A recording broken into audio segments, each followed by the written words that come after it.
hello, I didn't see you there. Welcome back to another episode of Who Reviews. My name is Markiplier, and today, just kidding. Surprise. It's me. I was just pulling a prank. So school's out, and that's really cool. Not really sure what to do, except stress about college and sit in front of this microphone and talk. I've got a humdinger of a video planned, which I don't have any idea of how soon it will be done, because I'm almost just choked. I'm almost so bad at planning ahead. Like, you know how my year wrap up movie reviews, everything I watched this year videos come out in September of the next year. That's why. But for now, I have another episode of, I just have a bunch more movies that I want to chat with you about. And today we have a bit of a theme. I have a lineup of all superhero stuff that I want to talk about. So, do you want to get started? Oh, you don't? Okay, I didn't want to do it anyway. Okay, The Flash. We're starting off with a, I was gonna say we're starting off with a banger, but it's not. Whatever the opposite of a banger is, it's like a banger, except one of those little toy guns from a cartoon where the little flag pops out and goes with the word bang on it. That's what this movie is, basically. So yeah, I just watched the Flash movie, which once again I'm topical and on time with this review. If you Google it and it says it came out in June, that gets wrong. That's how they spell December in Spanish. But no, it was just too, I gotta talk about this movie. It was too just chef's kiss for me not to come on here and yap about for a little bit. So, I mean, right off the bat, this movie it sucks a lot and it is not good at all, but it's very funny. It's so funny, but not in the ways that they hoped it would be. I mean, I'll take back. It's not good at all. It has a few redeeming qualities. Like, I don't know. I think one or two of the action scenes were okay. Everyone was ragging on the special effects. I didn't think they were too bad. There were some. Can I speak? There were definitely some parts like fucking when he was running slowly in place inside of the whatchamacallit, the time bowl. That looked goofy as all heck. It was so stupid. The premise is like kind of funny. There were definitely some points where I was like, "Oh, this is funny. This is a funny little situation. This is quirky and funny." But it's just like impossible to take seriously at all. It's so goofy the whole time. And let me explain why. So if you haven't seen the movie, like, me describing everything wrong with it is not going to make it any less funny when you actually see it, because it's just so funny. How, first of all, it's funny how they think that this is like a serious movie. Like, they're definitely trying to make it. They're definitely pretending like this. Look, his mom is dead, you guys. This is so sad, you guys. Oh no, now Michael Keaton's dead, you guys. This is so sad. It isn't. So, and then also with the whole like multiverse shit, they're clearly trying to do what Marvel is doing. They're clearly trying to do what No Way Home did, right? Bringing in the different Batman actors and being like, that's the guy from the other. So they're clearly trying to do that. They're clearly trying to be meta, to buy into the whole there's been a lot of multiverse stuff recently, but it's so bad how they do it, because like they don't explain how anything does anything in like a consistent way. It's ridiculous. It's frankly preposterous. It's a load of balderdash. So let me just start from the very beginning, which is a very good place to start. Barry finds out that he can go back in time by running. Sure, why not? I guess he enters this space outside of time when he's doing the time traveling. So he goes back in time and tries and save his mom. He makes this one little change that will lead to his mom not being murdered. But then when he goes back to the present, he's in a new universe where there is another him there. And why is this, you ask? Well, Michael Keaton explains it as like the two timelines intersect at the point where he changed something. And so when he did the thing, when he went forward, instead of going to his own present, he went down the wrong path and ended up in a different present. Which is like, sure. Like, you don't really have to explain the science of how that works. Like, they kind of just, in Back to the Future, they just kind of like, so you type in the date and then that's where you go. And I'm like, okay. So like, we've established that there are two Barry Allens now. They're from different universes. They are not like, one is not the future version of the other. They are different Barrys. They're different Barry Allens. But then, Barry Allen number 1, original Barry 1 is the original, Barry 2 is from the new universe. Barry 1 is like, wait, you need to get your powers, or else I won't get my powers, and I'll never be able to go back home. Which is like, no, because no. You are a different Barry than him. If you were the same guy, then you would have a memory of being him, right? Right? But he thinks they're connected, like that one episode of Lab Rats. And then that's what drives the plot forward from there. It's like Barry 1's trying to get back home. They take Barry to the lab to get like, they get struck by lightning with the chemicals, whatever, and then he gets his flash powers. But then at the same time, Barry 1 loses his powers from the same lightning strike. They both got struck simultaneously. One got powers, the other one lost powers. And it's okay. And like, I at this point, I'm still like, okay, sure, but like, why did that happen? Like, this is the part in the plot where it needs to happen, but what? So, okay, Barry 1 no powers, Barry 2 has powers. Barry 1 has to teach Barry 2 how to use his powers so they can get back Barry 1's powers. So they go see Batman, who's a different guy. He's Michael Keaton Batman now. Because remember, they changed the past and the future, so somehow that made Batman look like a different guy. And then I kind of forget what happens in the middle section of the movie. Like, they also find Supergirl, and then they find out Zod is coming to destroy everything, and so they're like, we got to stop him. Ezra Miller does some kind of cringe acting, in my opinion. And then we get to the final battle, where Zod is like, I need Supergirl. I need to kill Supergirl to take over the world. Don't remember why that was. I think it's because like she was like the royal bloodline or something. I don't know.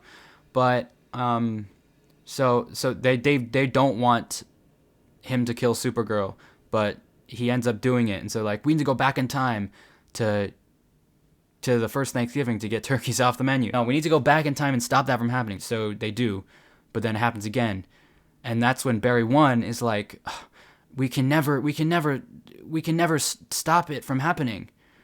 Even though, like, they did change what happened. Like, she died later than she did the first time. So, if they kept trying, what's to say they couldn't do it? Because you did it, you changed something, and then your mother didn't die. So you could do it. But instead he's just like, no, we can't do it. We can't do it. We can't do it. Huh? Wait, what? What, dude? So yeah, he just gives up while Barry 2 keeps trying to save Supergirl over and over, and it's not working. And Barry 1's just standing there like, dude, we can't do it. It's not gonna work. You tried one time, and then you threw in the towel, dude. Like, the fate of the world's at stake here, and you're like, no. And then he's like, the only way we can save this is if I go back in time and undo the thing I did so my mom does die. Which is just so clearly trying to copy what No Way Home did. It's just so obvious that they wanted to do that, and it failed because he just made up these stakes for no reason. Shut up. I'm not done recording this episode yet. And then like a third Barry shows up. A third Barry shows up and is like, I'm the future version of Barry 2. So, unlike Barry 1 and 2, Barry 3 is Barry 2 in the future. Barry 3 is like, I've been trying to save Supergirl I've done this a million times and I'm so close. And Barry 3 tries to stab Barry 1. I don't remember why he did that. Why that would help his end goal. But no, he tries to stab Barry 1, but Barry 2 jumps in front of him, and Barry 3 stabs Barry 2. But hold on, Barry 3 is Barry 2, and so a future self stabs past self. How is that possible? Because if the past... Because future...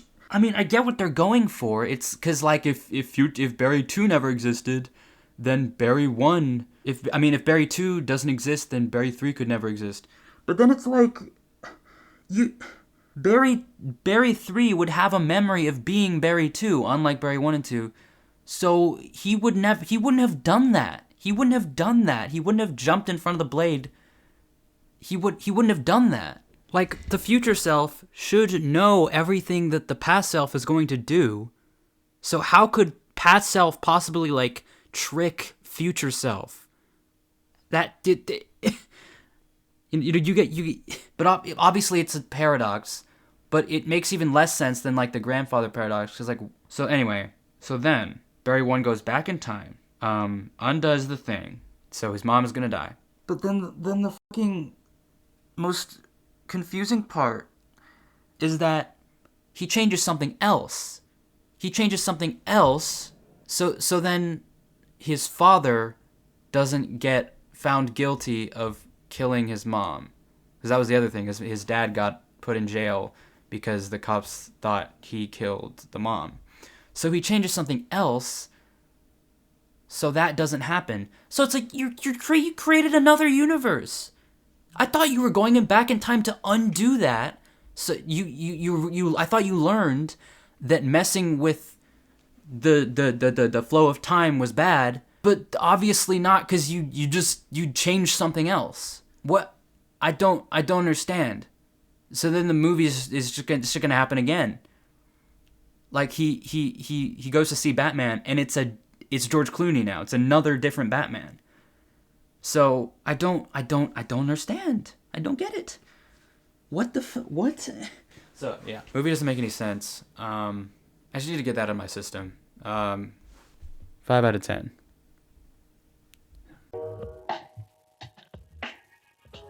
Okay, the Marvels.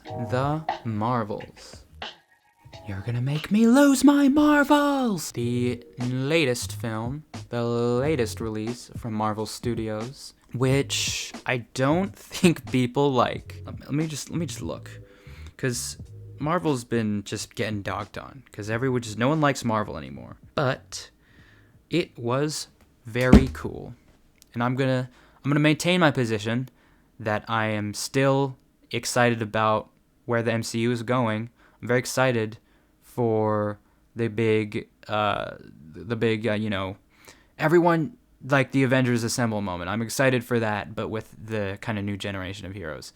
And let me explain why. I feel like I need to justify this, even though fucking I don't need to tell you anything. But the first thing I should say is, like, I wasn't there when the first Marvel movies were coming out. Like, I started watching the MCU when Infinity War came out. So, I was a little behind. I was a little bit behind. So, like, and I still really liked Infinity War and Endgame because I went back and watched the movies. I retroactively watched them. But it definitely wasn't, like, as epic as if I had, like, actually, like, been part of the community as they were coming out for, like, years. And so that's part of the reason why I'm excited to have a second chance to do that with the new people.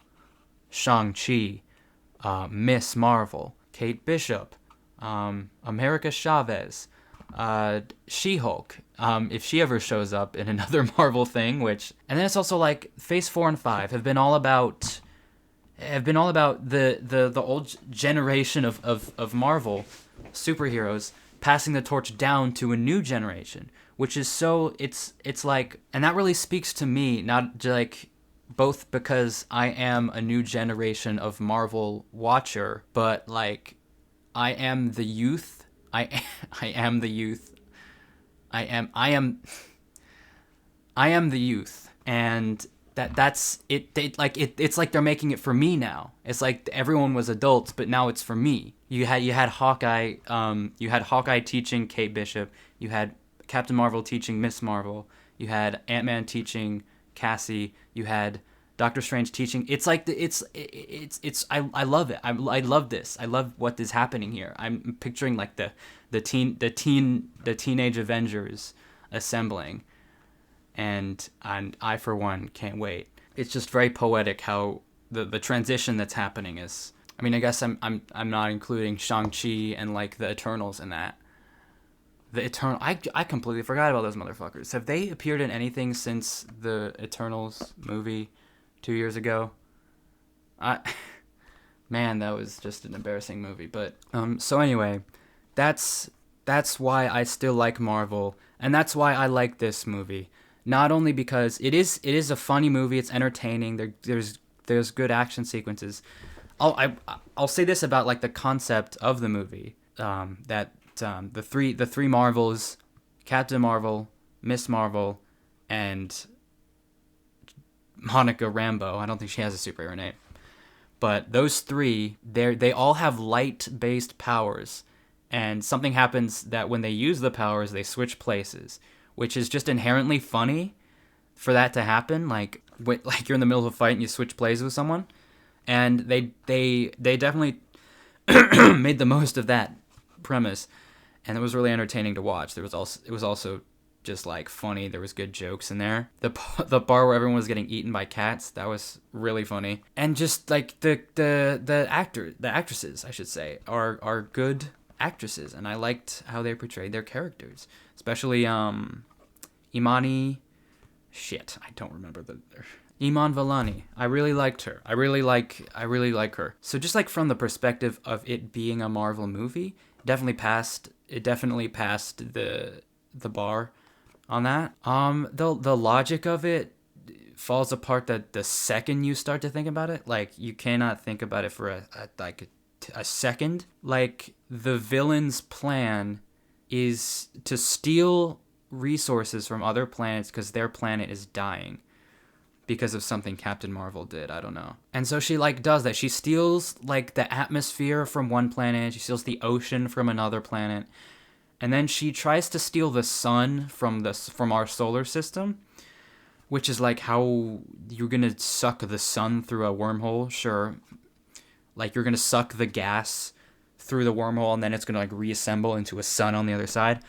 I don't think that's how suns work, but it's magic. Who cares? Whatever. Oh yeah, and there's also this really frustrating part, like during the final battle with the villain, where the villain is pinned to the ground, like she's got like a big like rock on top of her, and so she can't fight. And like the art and like the staff, the thing that they've been trying to like get the whole movie is just laying on the ground next to her, but instead of taking it, they're like, "Hey, do you want to be friends now?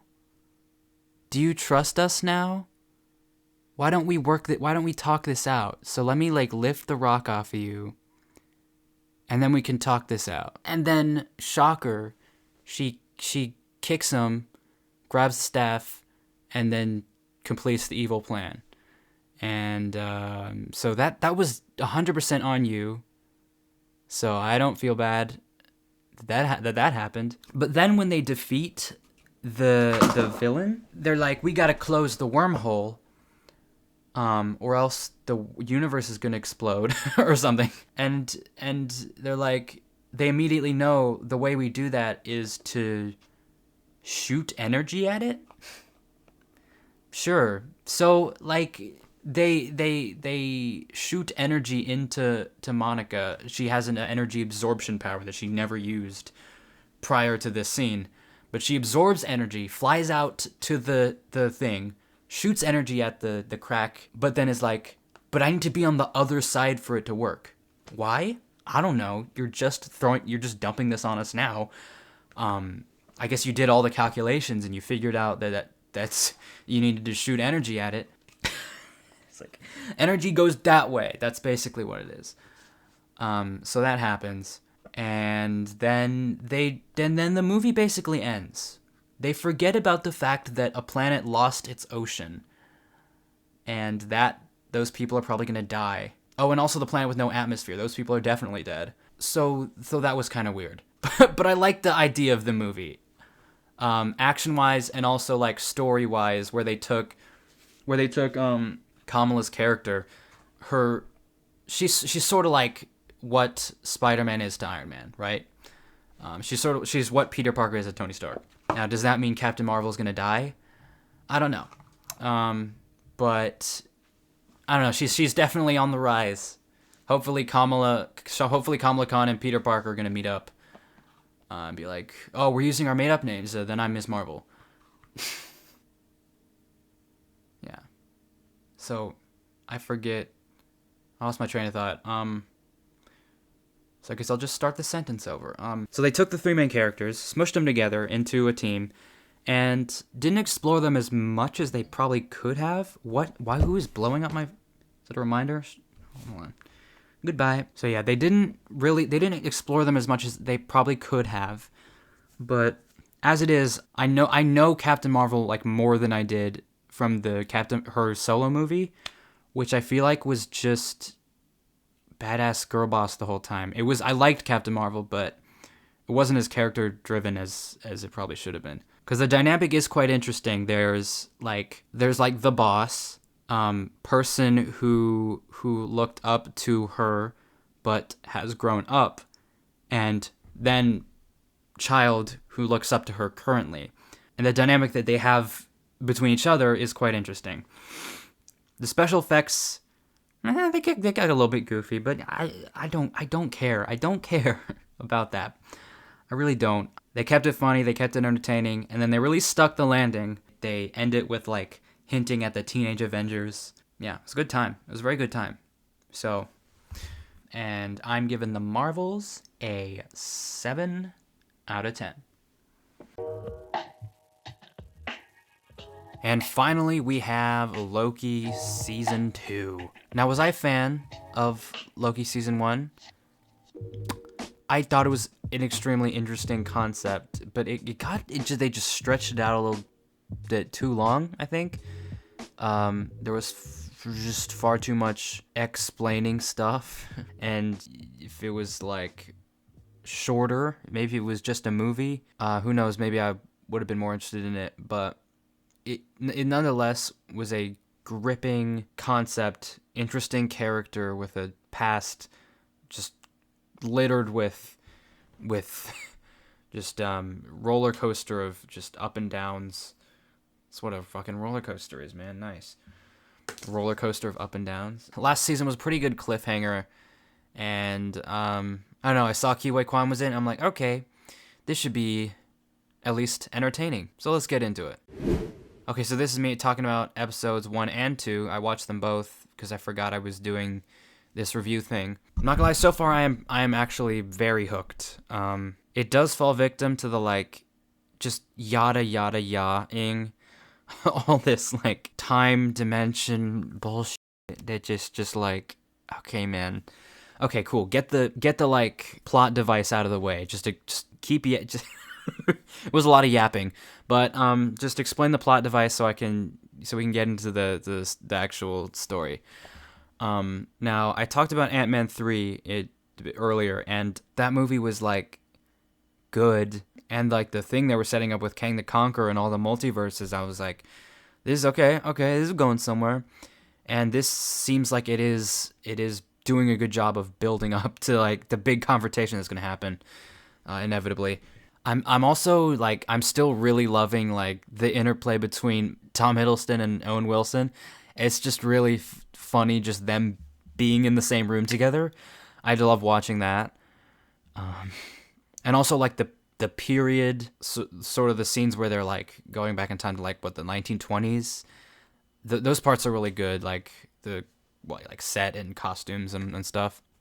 And they're starting to do the whole plotline thing where they're like messing with timelines. Well, starting, the whole thing has been about timelines, but I am enjoying like the thing where he slips back in time and talks to Ki Hui Kwan, and is like, it goes back and forth between them, and that's just like a fun little like thing that's fun to watch. The CGI could use some work. I could see people hating on this for having bad VFX. They are a little bit janky, but like no fucking care. This is epic. This is awesome. You know? Yeah, there's a big mystery here that I'm dying to figure out, to see where it goes. Interesting so far. I hope they're gonna do more with the whole like back and forth through time thing. Maybe doing more like period scenes, and more that, like mind bending, like he was back in this timeline and that affected the present timeline thing. I always love that. All right. Next episode. All right, episode 3 was a little strange. There was this like weird love triangle between Jonathan Majors, Renslayer, and Miss Minutes, the clock. The fucking cartoon clock. That was so weird. What the hell? And then they just like don't talk about it. The aesthetic of the episode was pretty cool. I liked the whole World's Fair section. Very cool period thing. There was a lot of just convoluted, they're doing this and he's doing that, and then they like, we gotta do this to get to him, but then she's coming and we gotta do this, and also she's here and we gotta to do that to get to her, and the whole Miss Minutes, anything with Miss Minutes is kind of weirds me out and confuses me, which might be the intention, but somehow I don't think this is how I'm supposed to be reacting. Just complete and utter, just like I also not entirely clear on the whole He Who Remains thing, and why Sylvie wants to kill him so badly. Even like the version of him that isn't the one that's evil, she's like, I gotta kill him, and it's like, that he said there's like a million other versions. You're gonna go and kill every single one. This guy is same guy as Kang the Conqueror from Ant-Man 3. In Ant-Man, he said he was kicked out of his group of other hymns, and when he got defeated in Ant-Man 3, that triggered some event. But he said the same thing when Sylvie killed him at the end of Loki season 1. I gotta read some wiki, man, because I'm lost. I kind of have no clue why this guy is so central to everyone's motivation. I just realized my mic was on the wrong setting, so whoops. Sorry if the audio sounds different now. Okay, so episode 4.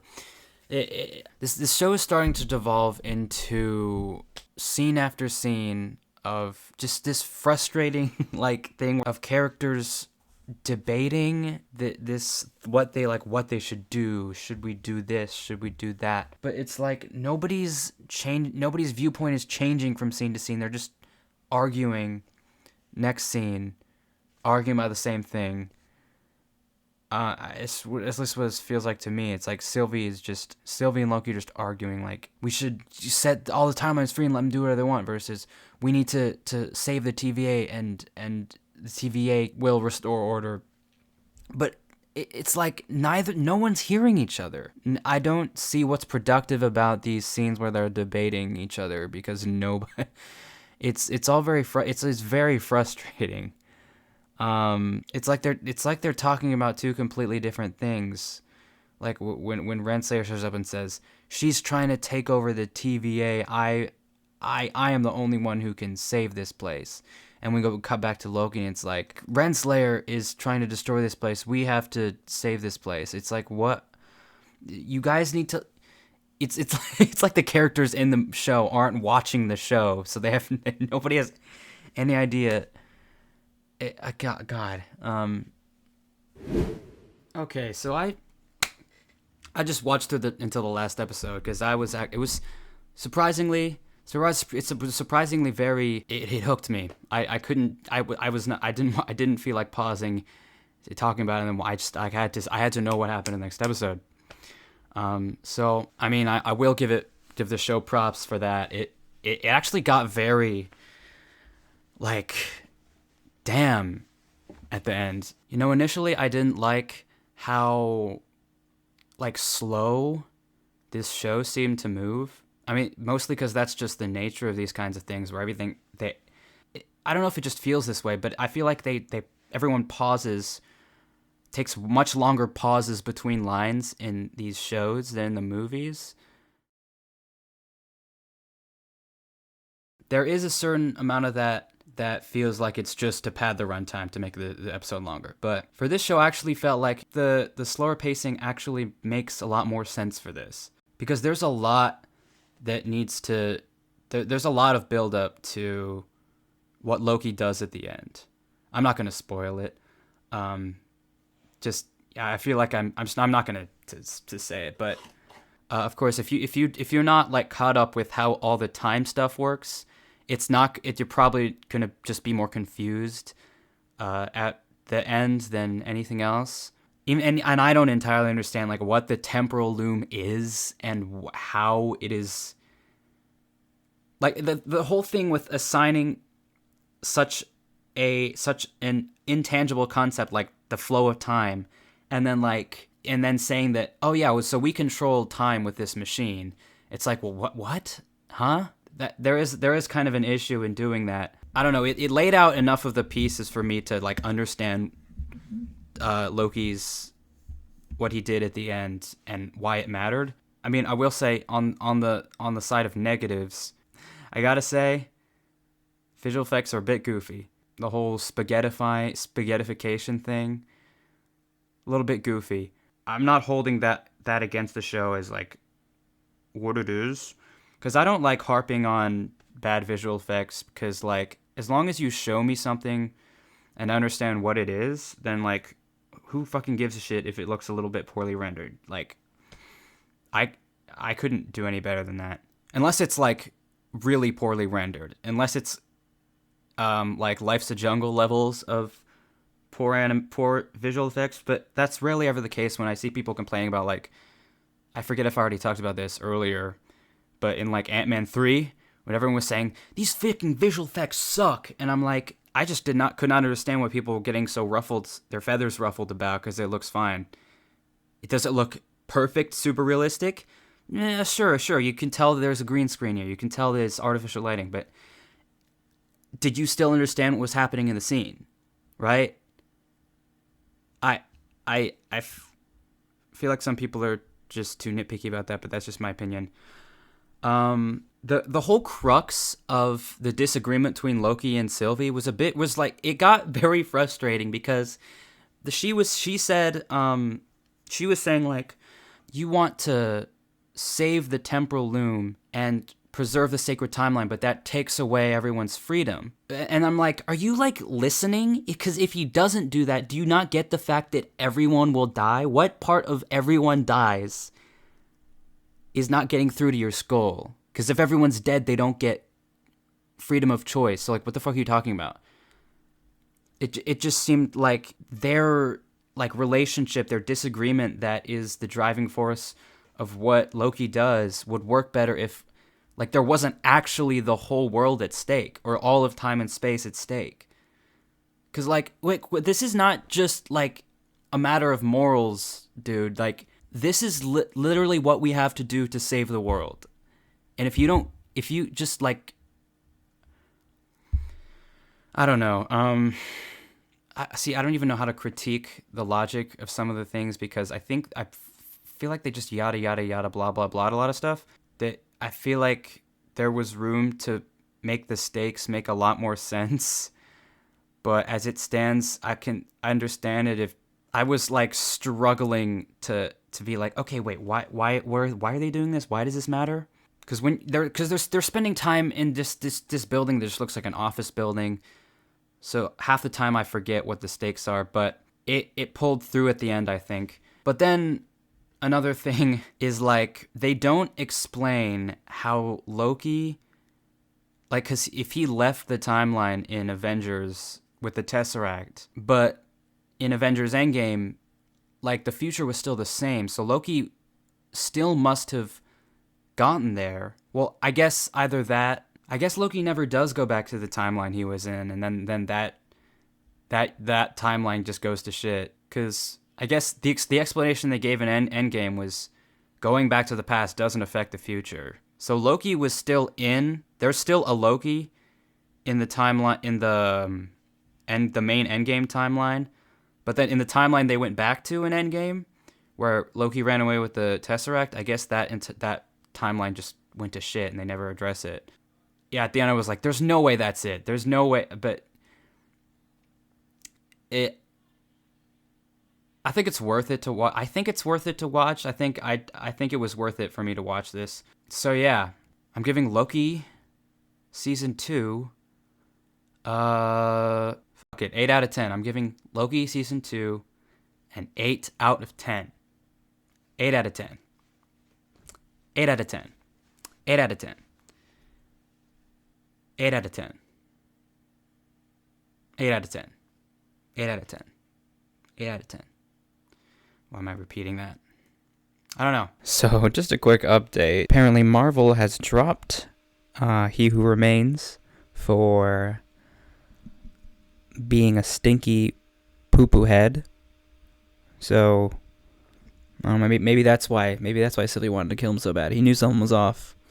He knew something was off. He wanted to destroy every version of Jonathan Majors because in one universe he was an abuser. Okay, well that's gonna do it for this episode. Hope you had a good time. I did. I sure as heck did. This might be the last thing I post this year. I might do one more video, but if not, happy Merry Christmas. And if you enjoy this video, be sure to do everything that makes YouTube show this video to more people. Like,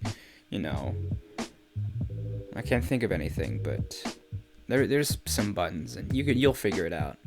It's pretty intuitive. And if you don't, of course I'll have to run super fast and go back in time to when your parents were having sex and murder them. See ya.